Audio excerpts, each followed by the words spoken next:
Cổ phần hồ là hey, cổ phần hồ này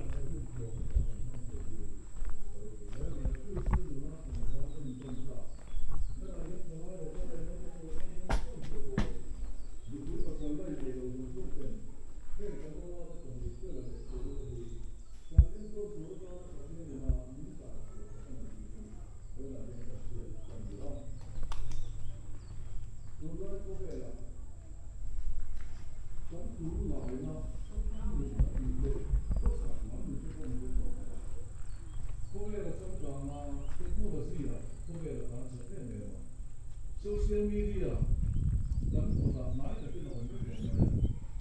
Komputer apa ni kita boleh berjualan.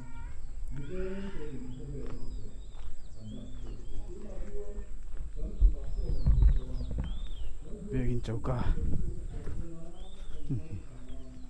cô lên cô hắn biegin chauka nè cái cổ phần hồ là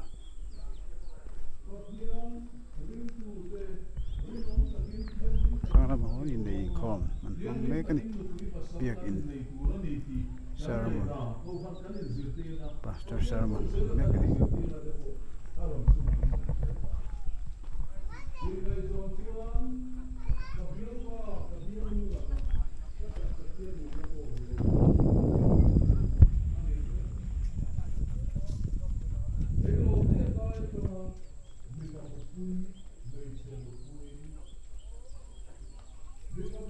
thua thiêng lệ tổ gì cả